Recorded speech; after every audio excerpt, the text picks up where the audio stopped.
What's the gospel reading saying to us today? Prescription for discipleship.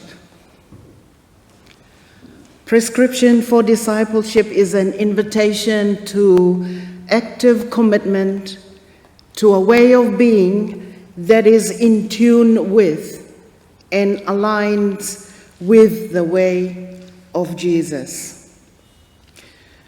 And this is not a scary prescription that is meant for us to live by in order to get to heaven when we are dead.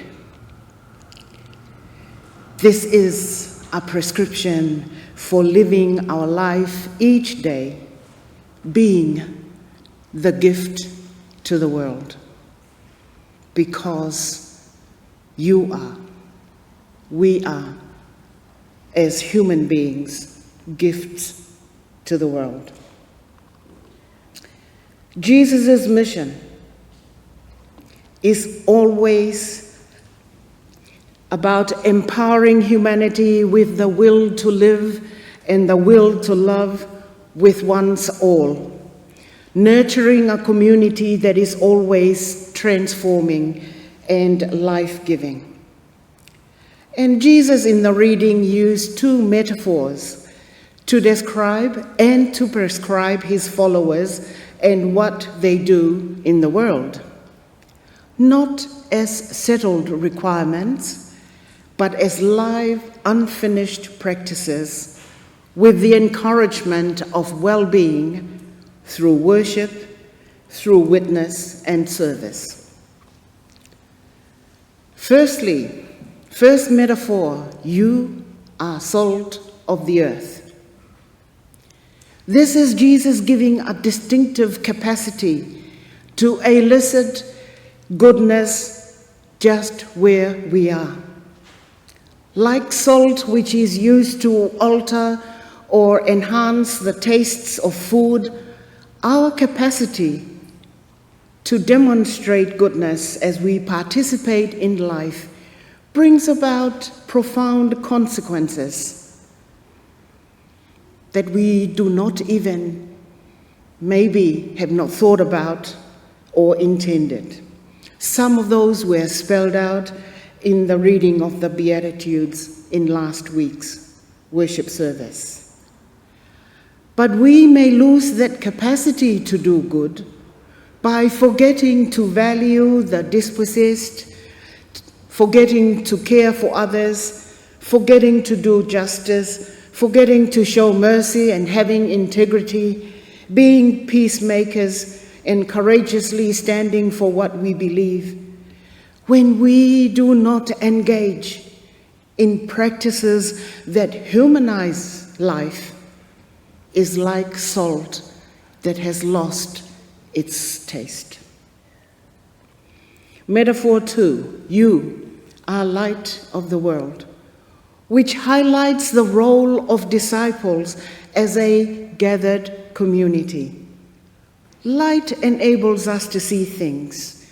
Light is that kind of energy that gives things color. It helps vegetation to grow. It provides solar power for electricity. So like light, we disciples, as gathered community, have the overarching purpose of being the mirror that refracts God's light so justice and mercy could be seen, known, and experienced by others. The good works that enhance people's lives and at the same time stir into flame attitudes of gratitude.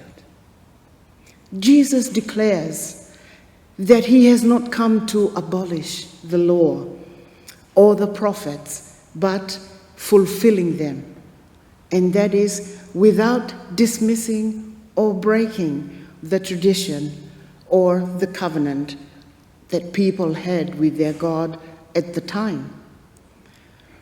But it highlights that the righteousness of the scribes and the Pharisees that we are meant to exceed is concerned with observance of the tradition, public displays of piety, and adherence to the letter of the law, also known as religiosity.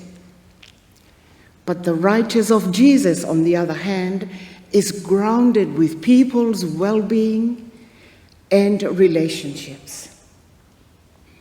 Human righteousness is about being the salt of the earth and light of the world, which is expressed through action of kindness and justice.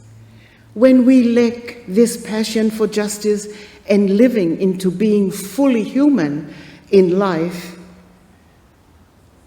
what we don't realize is that we are insulting ourselves. And at the same time, we are breaking our covenantal relationship with the God of our belief. In Judaism, at the time, salt was a symbol of covenant. When our covenantal relationship is broken, we will never enter the kingdom of heaven, which simply means, in our context, in our days, it simply means we will never get to experience that inner peace and strength, the peace of mind and the peace of heart. That is when we experience our heavenly moments. So what does it mean to be disciples of Jesus in this 21st century? A father woke up his 8-year-old son for school one morning. And the father walked in and said, "Wakey, wakey, son, ready for school." And the boy, without moving, said, "Daddy, how can I see the light when it's so dark?" Dad replied, "Open your eyes, son." We, salt and light of the earth, are awakened to our time. Can we imagine living without electricity? Light was life-saving, and shines brightly and brightest in darkness. Being light of the world meant bringing hope and safety. And our responsibility is to shine, because we do not know who sees it, who's impacted by it. In Jesus' time, salt wasn't just for flavor. It preserved food in a world without fridges. It was precious. So being salt of the earth meant being precious and essential. So are we today, in our time, being church in today's world. Jesus is saying to us, the followers, we are crucial, we are life-changing agents. We are called to make a difference by making our world better. Even a small act of kindness can illuminate the way for others. Preserve what's good. Let your light shine brightly, for through your actions, others are drawn to their own capacity to do likewise.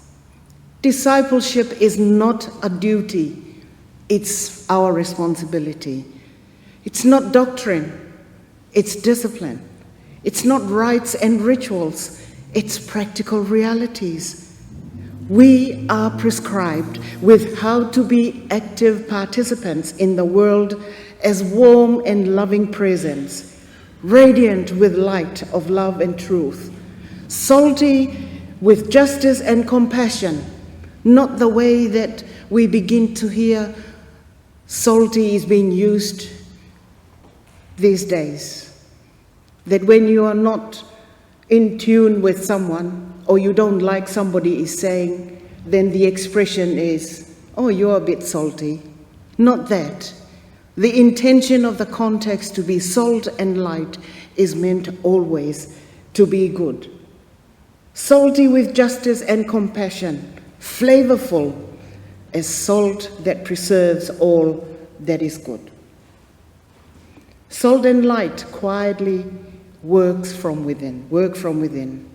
No sound, no words, no shouting or yelling, just quietly healing and impacting change. That is the prescription for discipleship that is for us today, expressions and to be expressed through action, through presence, and through continuity. We up to it? Amen.